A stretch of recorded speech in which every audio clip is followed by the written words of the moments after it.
చూస్తున్నాం. గుడివాడ కేసులో సజ్జల భార్గవ్ రెడ్డికి హైకోర్టులో ఊరట దక్కలేదు.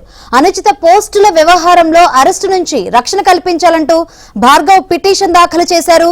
ఇక బిఎన్ఎస్ చట్టం అమల్లోకి రాకముందు నేరం జరగడంతో అందులోని సెక్షన్ 111 వర్తించదని భార్గవ్ తరపు న్యాయవాది వాదనలు వినిపించారు. అయితే ఈ నేరానికి బిఎన్ఎస్ వర్తిస్తుందా, ఐపీసీ సెక్షన్లు వర్తిస్తాయా అనే అంశాన్ని లోతుగా విచారించాల్సిన అవసరం ఉందని హైకోర్టు అభిప్రాయపడింది.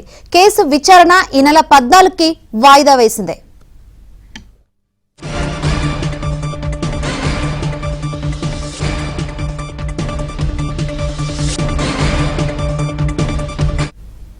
మరిన్ని వివరాలు అందించేందుకు ఏపీ బ్యూరో చీఫ్ రామారావు సిద్ధంగా ఉన్నారు.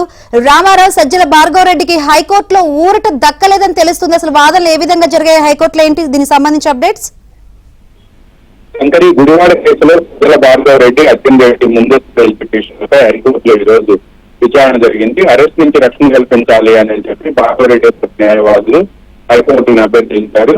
బిఎన్ఎస్ చట్టం అమల్లో కాకముందు నేరం జరగడంతో అందులోని సెక్షన్ 111 ఈ కేసు చదువాలని చెప్పి భార్గవ్ రెడ్డి తరపు న్యాయవాదులు వాదనలు వినిపించారు. ఈ నేరానికి బిఎన్ఎస్ వర్తిస్తుందా లేక ఐపీసీ సెక్షన్ వర్తిస్తాయనే అంశాన్ని లోతుగా విచారించాల్సిన అవసరం ఉంది అని చెప్పి హైకోర్టు అభిప్రాయపడింది.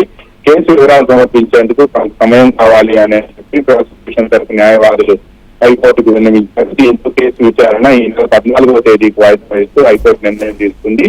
అయితే ఈ లోపు అరెస్ట్ నుంచి రక్షణ కల్పించాలి అని చెప్పి కూడా న్యాయవాదులు చూసినప్పటికీ దీనిపై కోర్టు అయితే స్పందించలేదు.